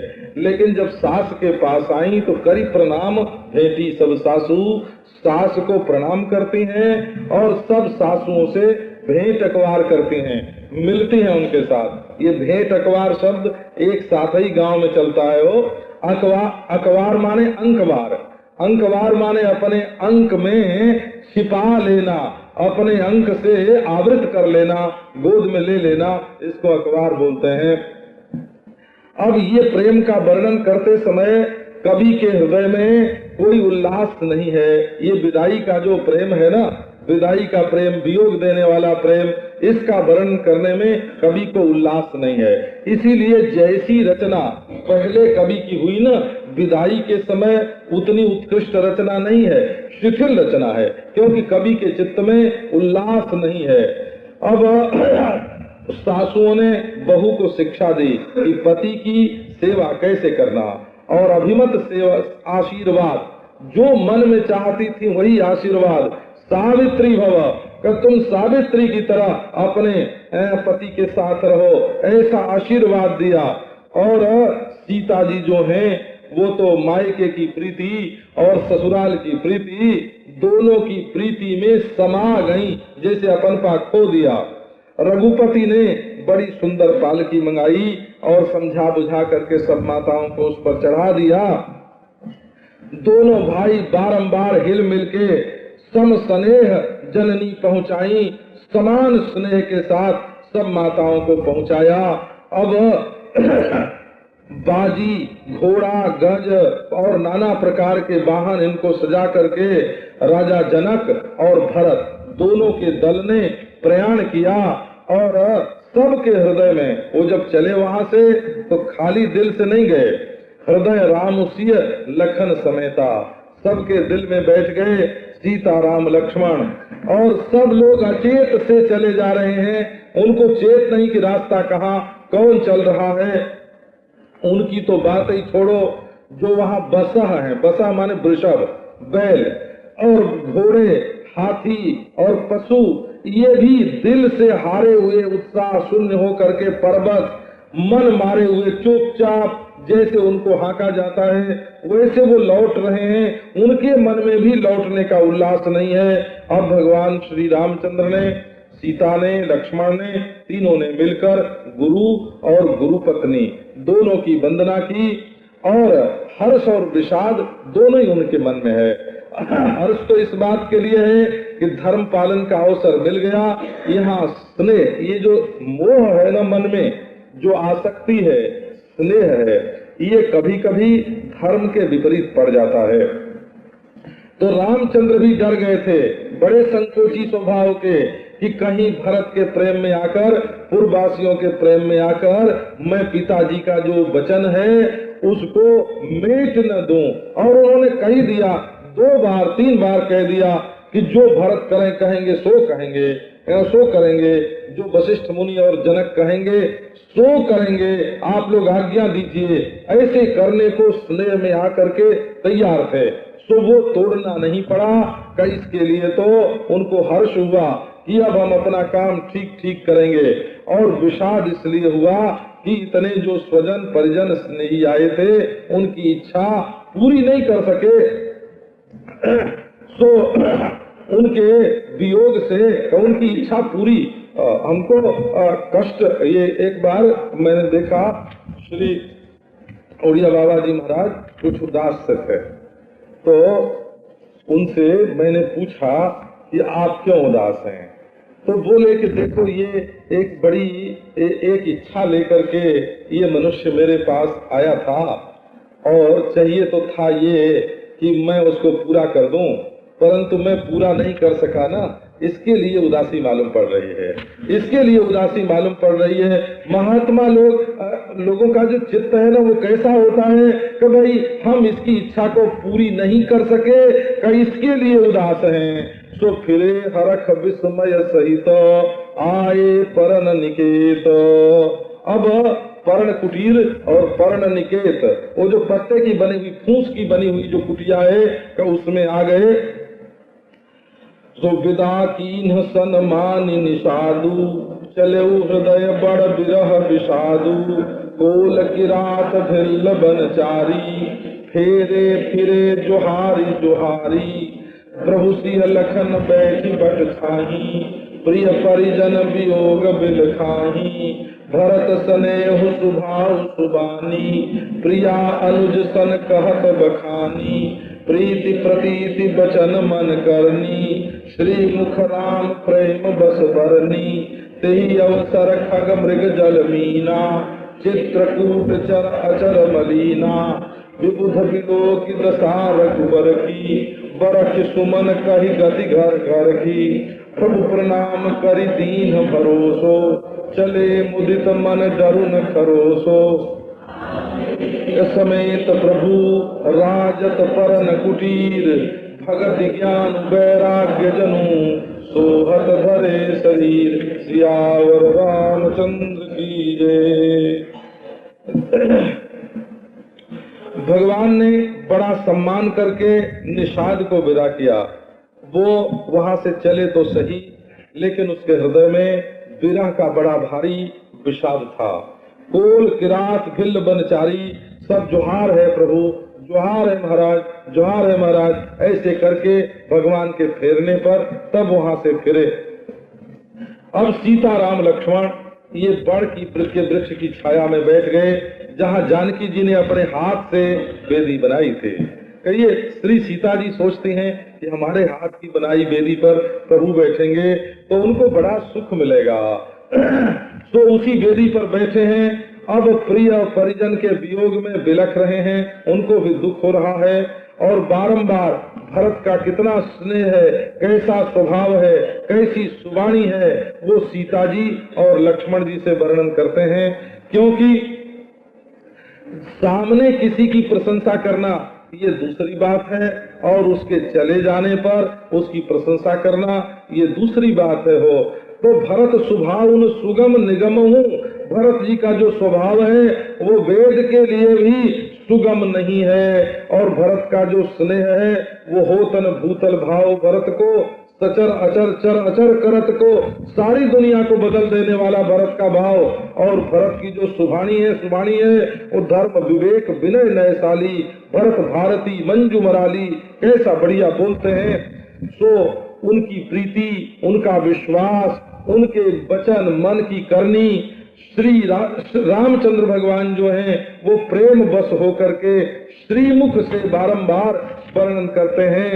उस समय महाराज चित्रकूट के रहने वाले जो खग हैं, मृग हैं, और माने आकाश में उड़ने वाले खग, धरती पर रहने वाले मृग और जल में रहने वाले मीन, चित्रकूट में जितने चराचर हैं, वहाँ के वृक्ष और लता भी, वहाँ के पशु पक्षी भी भरत जी के वियोग में मलिन हो गए। अब जब देवताओं ने देखा कि रामचंद्र की तो ये दशा हो गई है, तो उन्होंने पहले तो अपनी ओर ध्यान खींचने के लिए पुष्पों की वर्षा की, सुमन की वर्षा की, वो और उसके बाद अपने घर घर की जो गति है सो कहने लगे कि इंद्र का घर उजाड़ हो गया, वरुण का घर उजाड़ हो गया, कुबेर का घर उजाड़ हो गया, रावण ने हमारी स्त्री को, हमारे पुत्र को, हमारे धन को, हमारे वैभव को कैसे नष्ट किया है। घर घर की गति का वर्णन करने लगे। बस तुरंत रामचंद्र जी जो हैं वो इधर से उनका मन हटा, और उन लोगों ने, प्रभु ने प्रणाम करके देवता लोग वैसे तो भगवान के अधीन है, पर भगवान का स्वभाव ऐसा, छोटे को भी प्रणाम करते हैं। तो भरोसा दिया, उनके बड़े आनंदित होकर के चले, क्योंकि उनके मन में जो डर था वो सच्चा डर नहीं था। चले मुदित मन डरू न खरोसो का, उनके मन में जो डर था वो खरा डर नहीं था। और ऐसा कहो कि डरू न खरोसो, उनके मन में जो डर था वो तो भगवान को तृण के समान भी नहीं मालूम पड़ा कि उनके डर में कोई बोझ है। अब लक्ष्मण जी सीता समेत भगवान श्री रामचंद्र जो हैं वो पर्ण कुटीर में शोभायमान हुए। कैसी शोभा हुई उनकी, तो वर्णन करते हैं कि भक्ति, ज्ञान और वैराग्य, ये तीनों ज्ञान है भगवान श्री रामचंद्र, ज्ञान अखंड एक सीतावर, और भक्ति रूप श्री जानकी जी हैं, वही भगवान के सम्मुख करती हैं जीव को। और लक्ष्मण जी जो हैं ये वैराग्य हैं। गुरु पितु मातु न जानो काहू, कहो स्वभाव नाथ पतियाहू, मोरे सकल एक तुम स्वामी। सो ये महाराज वो तो कहते हैं कीरति धर्म नीति उपदेशीय ताही, कीरति भूति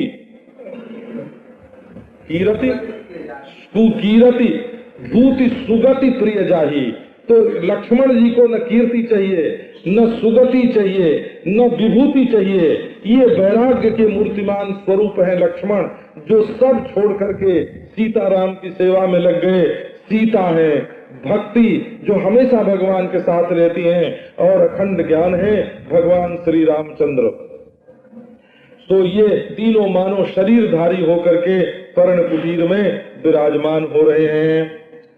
मुनि महिषुर गुर भरत भुआलु, राम बिरह सब साज बियालु, प्रभु गुण ग्राम गणत मन माही, सब चुपचाप चले मग जाही, यमुना उतरी पार शोभासर बिनु भोजन गयऊ, उतरी देव सरि दूसर बासु, राम सखा सब कीन सुपासु, सही उतरी गोमती नहाए, चौथे दिवस अवधपुर आए, जनपुर हे पुर बासर चारी, राज काज सब साज संभारी, सौंप सचिव गुरु भरत ही राजू, तिरहुति चले साज सब साजू, नगर नारी नर गुर सिकमानी, बसे सुखेन राम रजधानी।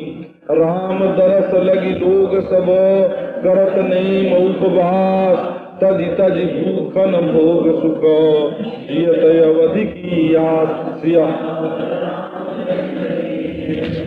और वशिष्ठ मुनि ब्राह्मण मुनि जो थे, दूसरे मुनि ब्राह्मण वशिष्ठ मुनि गुरु जी और भरत भूपाल माने जनक जी, ये सबका ये सारा साज समाज जो है वो राम के विरह में बड़ा बेहाल हो रहा है। सब अपने मन में बस रामचंद्र के गुण ग्राम की गणना कर रहे हैं, उनके अंदर ये गुण है, उनके अंदर ये गुण है, वो ऐसे देखते हैं, वो ऐसे बोलते हैं, ये ऐसे चलते हैं। मन रामचंद्र में लगा हुआ है और रास्ते में सब चुपचाप चले जाते हैं और सब जमुना उतर करके पार हुए और उस दिन किसी ने कुछ खाया पिया नहीं। दूसरे दिन गंगा पार करके श्रृंगबेरपुर में उन लोगों ने निवास किया और राम सखा निषाद ने उन लोगों को सब सुविधा कर दी, तो खाना पीना हो गया। उसके बाद सही पार करके गोमती में स्नान किया और चौथे दिन अयोध्या पहुंच आए। अयोध्या में जनक जी 4 दिन रहे और राम जी का ये काज है ना, काम जब अपना होवे मनुष्य को तो उसको करने में का भाई अरुचि भी हो सकती है, वैराग्य भी हो सकता है, लेकिन अपने प्रभु का काम हो, अपने इष्ट देव का काम हो तो उसको पूरा करने में कोई आलस्य क्यों करे, अरुचि क्यों हो। तो राज काज सब साज संभारी, जितना राज काज था और सारा साज था उसको उन्होंने संभाला और मंत्री गुरु और भरत को राज्य दे करके और सब साज सजा करके वो तिरहुत के लिए चले। अब नगर के जो नारी नर हैं वो गुरु की शिक्षा मान करके सुख से राम की राजधानी अयोध्या में रहने लगे। रामचंद्र भगवान के दर्शन के लिए सब लोग नेम और उपवास करते हैं कि उनका दर्शन हमको होवे। सब लोगों ने, स्त्रियों ने, पुरुषों ने भूषण और आभोग छोड़ दिए, भोग छोड़ दिए, अपने सुख छोड़ दिए, बस इसी आशा में जी रहे हैं कि आखिर तो 14 बरस पूरे होंगे तो आवेंगे राम, फिर मरेंगे राजा, हम उनकी प्रजा होंगे। सचिव सुसेवक भरत प्रबोधे, निज निज काज पाई सिख ओधे, पुनि सिख सौंपी सकल मातु सेवकाई, भूसुर बोली भरत कर जोरे, करि प्रणाम भय विनय निहोरे, ऊंच नीच कारज भल पहुँचू, आय सुदेवन करब सकोजू, परिजन पुरजन प्रजा बुलाए, समाधान करि सुबस बसाए, सानुज गे गुरु गेह बहोरी, करि दंडवत कहत कर जोरी, आयस होई तरहु सनेमा, बोले मुनितन पुलकी सपेमा, समुझब कहब करब तुम जोई, धर्म सारु जग होई सोई। असीस बड़ी गनक बोल दिन साध, सिंहासन प्रभु पादुका बैठारे निरुपाद। रामचंद्र की जय। मंत्री और अच्छे सेवकों को भरत जी ने समझाया और उनको अपने अपने जो कर्तव्य थे वो उनके जिम्मे कर दिया कि तुम ये काम करना, तुम ये काम करना। और शिक्षा प्राप्त करके उन्होंने अपने ऊपर उसका जो भार था सो ले लिया। ये ओढ़े जो है ये ओढ़े का है, वो ओढ़े अपने ऊपर उन्होंने ओढ़ लिया कि हम ये काम करेंगे। और इसके बाद उन्होंने छोटे भाई को बुला करके शिक्षा दी और सब माताओं की सेवा उनके जिम्मे कर दी, उन्हें सौंप दी। और ब्राह्मणों को बुला करके भरत जी ने हाथ जोड़ करके उनसे प्रणाम किया और विनय करके उनका निहोरा किया कि आपका कोई छोटा से छोटा काम हो या बड़ा से बड़ा काम हो, भला हो बुरा हो, तो आप लोग कोई संकोच मत करना, हमको आदेश देना। बात यह है कि सारी प्रजा के साथ राम राज्य में व्यवहार दूसरे ढंग का और ब्राह्मणों के साथ जो व्यवहार राम राज्य में वो दूसरे ढंग का हो। ब्राह्मणों का बड़ा भारी आदर था, तो वो राज्य के अधीन नहीं माने जाते थे, तो उनके लिए तो वो स्वयं माता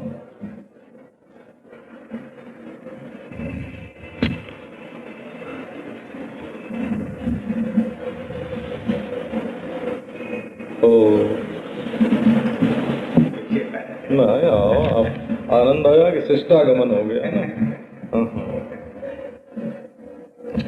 तो माने जो वेद शास्त्र के ज्ञाता हैं, उनके ज्ञान का फल ही ये है ना कि उनकी वासना पवित्र हो गए, क्योंकि वो भले बुरे को धर्म अधर्म को समझते हैं। तो जो धर्म अधर्म को भले बुरे को समझे उसकी वासना शुद्ध हो, और जब वासना शुद्ध होवे तो उसके कर्म जो हैं वो अपने आप शुद्ध होवे, तो उनके लिए फिर राज्य शासन की जरूरत नहीं पड़ती। लेकिन कहीं कोई दूसरा आकर के उनके धर्मानुष्ठान में बाधा डाले तो उसके लिए भरत जी ने कहा कि यदि कोई विघ्न आपके धर्मानुष्ठान में पड़े तो आप कोई संकोच नहीं करना, हमको आदेश देना। और फिर परिजन पुरजन प्रजा सबको बुलाया और सबके चित्त का समाधान करके उन्होंने सुबस बसाए। सुबस बसाए का अर्थ स्वबस बसाए, स्वायत्त शासन जैसे सबको दे दिया जाए कि तुम लोग आपस में पंचायत कर लो और अपने ढंग से अपने शासन को चलाओ, उसमें हमारा राज्य कोई हस्तक्षेप नहीं करेगा। उसके बाद अपने छोटे भाई को लेकर के गुरु गृह गए। गुरु जी को बुलाया नहीं जाता है, गुरु जी के घर जाया जाता है। जब कोई बड़े संकट का काम हो, बड़ा आवश्यक काम हो, तब बुलाया जाता है, नहीं तो उनके पास जाकर के अपने हृदय की बात कहनी पड़ती है। सो उन्होंने जाकर के दंडवत प्रणाम किया और हाथ जोड़कर बड़े संकोच से उनसे निवेदन किया कि आपकी आज्ञा हो महाराज, तो मैं नियम सहित जीवन व्यतीत करूं। जब तक रामचंद्र भगवान वन से न पधारे तब तक मैं कुछ नियम ले लूं और उस नियम के अनुसार चलूं। सो वशिष्ठ मुनि के शरीर में रोमांच हो गया और बड़े प्रेम से बोले, समुझब कहब करब तुम जोई, धर्म सारु जग होई ही सोई। भरत जी, ये बहुत बड़ी बात है। प्राचीन आजकल के लोगों की दृष्टि से तो बात नहीं, परंतु प्राचीन काल में जो सनातन धर्म की रूपरेखा थी उसकी दृष्टि से यदि देखें तो ये बड़ी विलक्षण बात देखने को मिलेगी। पहले ये रीति थी कि सबके आचरण का नियामक धर्म था और धर्म का नियामक शास्त्र था। प्राचीन काल की रीति ये थी कि वे अपौरुषेय ज्ञान राशि वेद, इंद्रियक अनुभूति से जो जाना जाता है सो नहीं, बल्कि जो चीज इंद्रियक अनुभूति से नहीं जानी जाती उस बात को अपौरुषेय जो ज्ञान राशि है वेद, उससे मालूम किया जाता। ब्रह्म का स्वरूप क्या है, सिद्ध स्वरूप आत्मा और ब्रह्म की एकता तत्वमस्यादि महावाक्य से जानी जाती, और धर्म का जो स्वरूप है वो वेद के द्वारा जाना जाता। तो जो वेद के अनुकूल आचरण करे उसको धर्मात्मा मानते थे, जो वेदोक्त वेद विहित जो कर्म होवे उसको धर्म मानते थे। क्योंकि जो श्रम होता है वो बाहर की वस्तुओं को सुधारने के लिए होता है, और जो धर्म होता है वो हृदय को शुद्ध करने के लिए होता है। श्रम उसको कहते हैं जो बाह्य वस्तुओं का शोधन करे, और धर्म उसको कहते हैं कि जो हृदय का शोधन करे। ये विभाग पहले था। तो जो वेदोक्त धर्म का आचरण कर, वेदोक्त कर्म को ही धर्म कहते थे और उसके आचरण करने वाले को ही धर्मात्मा कहते थे। ये प्राचीन काल की परिपाटी थी। सो वशिष्ठ मुनि ने उन दिनों में इस बात को कितने क्रांतिकारी ढंग से कहा, मानो उलट दिया। समुझब कहब करब तुम जोई, धर्म सार जग हो ही सोई। भरत जी, तुमको हमसे आज्ञा लेने की जरूरत नहीं, वेद पुराण से पूछने की जरूरत नहीं। तुम जो कुछ समझोगे, जो कुछ कहोगे, जो कुछ करोगे, तुम्हारी समझ, तुम्हारा वचन और तुम्हारा कर्म वो धर्म का सार होगा जगत में। तुम्हारे आचरण को देख करके लोग वेदोक्त विधान का निर्णय करेंगे। तुम्हें वेदोक्त विधान में नियंत्रित रह करके करने की जरूरत नहीं है, क्योंकि तुम्हारे शरीर से, मन से, वचन से कोई भी काम धर्म के विरुद्ध हो ही नहीं सकता। जो तुम करोगे वही धर्म का सार, वही धर्म का तथ्य। अब ये सुन करके और शिक्षा प्राप्त करके ये तो बड़ी भारी आशीष है, बड़ा भारी आशीर्वाद है। तो उन्होंने फिर वशिष्ठ जी की आज्ञा मान करके वशिष्ठ जी से मुहूर्त नहीं पूछा। मुहूर्त तो पूछना राम राज्य का जब अभिषेक होगा, जब वशिष्ठ जी राम का जब अभिषेक होगा तब वशिष्ठ जी मुहूर्त बतावेंगे। और ये जो पादुका का अभिषेक है इसके लिए तो ज्योतिषियों से दिन दिखवा लिया। श्रेष्ठ काल में जैसे स्थान श्रेष्ठ होता है, जैसे वस्तु श्रेष्ठ होती है, वैसे काल भी श्रेष्ठ होता है। वो काल जो है वो अनादि अनंत होने पर भी व्यवहार में उसमें विशेष होता है। एकादशी है, जन्माष्टमी है, पूर्णिमा है, काल में ही तो होता है ना सब। देश सर्वत्र जो है समान रूप से व्यापक होने पर भी विशेष देश होता है। ये स्थान बड़ा पवित्र है। वस्तु जो है सब पांच भौतिक होने पर भी उसमें पवित्र पवित्र का भेद होता है। तो महाराज समय का निर्णय करके सिंहासन पर प्रभु की पादुका की उन्होंने स्थापना की और निरुपाधि कोई उसमें विघ्न नहीं पड़ा।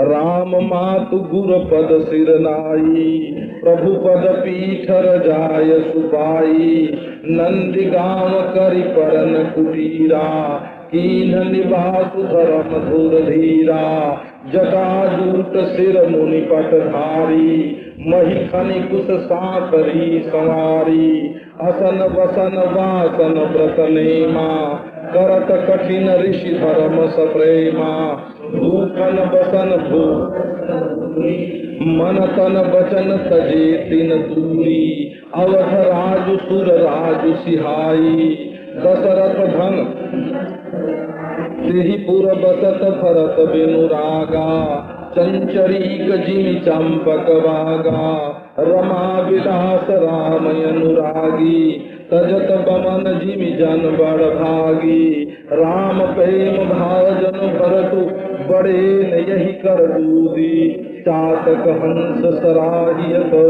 तेक विवेक विभूति, सियावर रामचंद्र की जय। श्री भरत जी ने जा करके राम की माता और गुरु जी के चरणों में अपना सिर झुकाया। कैकेयी के पास नहीं गए, उनको प्रणाम नहीं किया, उनसे पूछा नहीं। और फिर प्रभु पद की जो पीठ है, रामचंद्र पहले कैकेयी से मिलते हैं। देखो ये सद्व्यवहार, और उनसे कहते हैं कि तुमने तो हमारे मन की कर दी जो मैं चाहता था।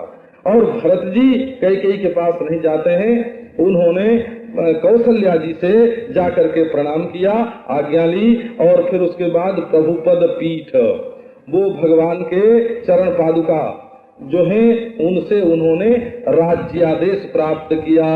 कोई भी हुक्म हो तो मुहर लगेगी, भगवान के चरण के खड़ाओं की मुहर लगा करके काम करेंगे।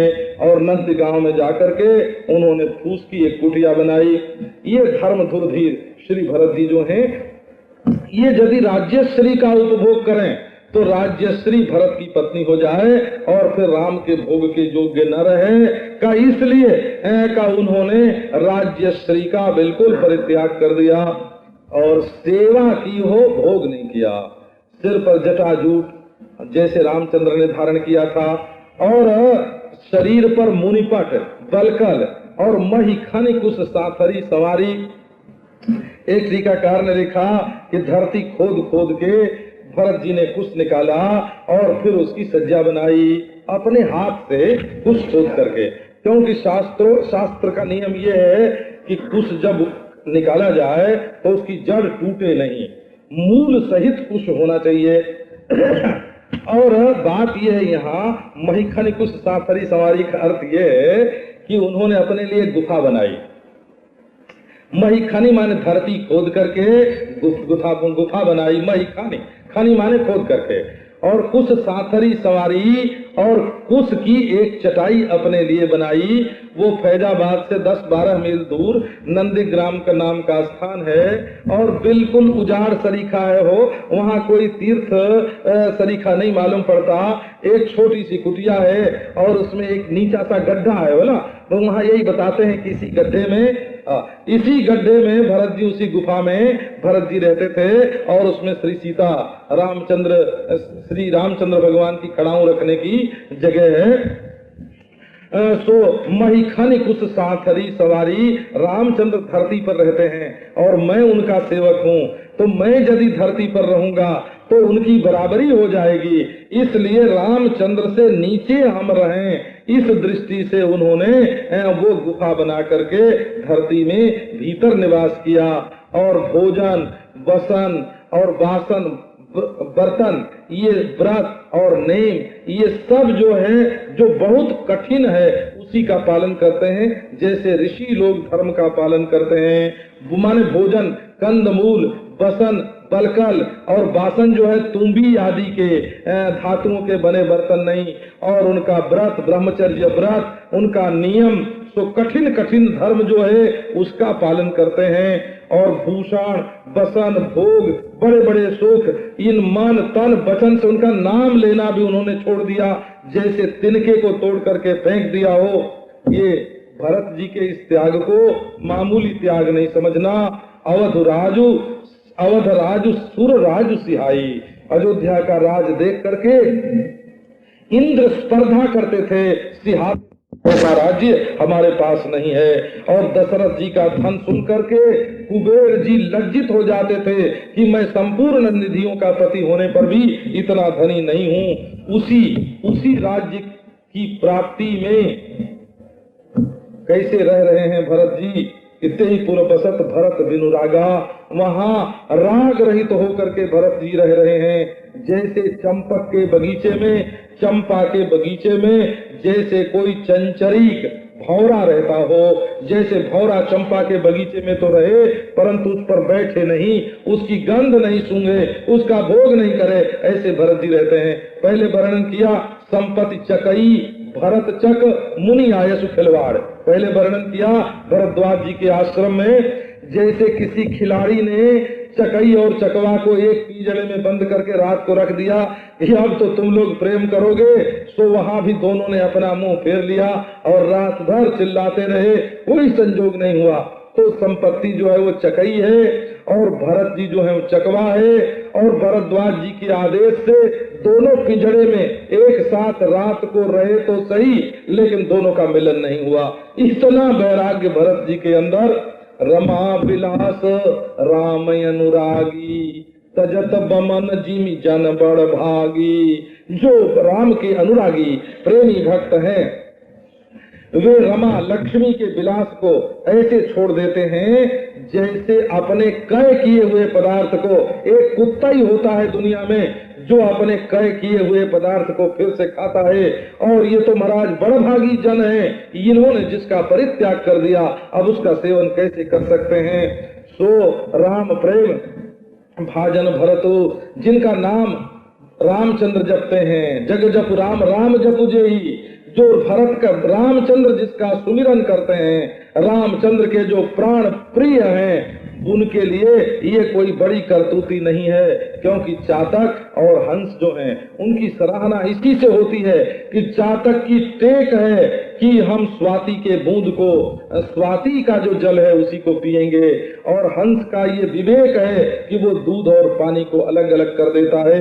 यही दोनों उनकी विभूति है और इसी से उसकी प्रशंसा होती है। देह दिनहु दिन दूबर होई, घटई तेज बल मुख छवि सोई। नित नव राम प्रेम पन पीना, बढ़त धर्म दलु मनन मदीना। जिमि जलु निघटत शरद प्रकाशे, बिलसत बेद और सहित विराग विचार। उनका जो वैराग्य था सो और जो उनके अंदर विचार था सो सब का सब डूब गया। ये इन दोनों के प्रेम के रस में सब वैराग्य विचार सहित सबका तन मन वचन इसमें डूब गया। जहाँ जनक गुरु गति मति थोरी, प्राकृत प्रीति कहत बड़ी खोरी, बरनत रघुवर भरत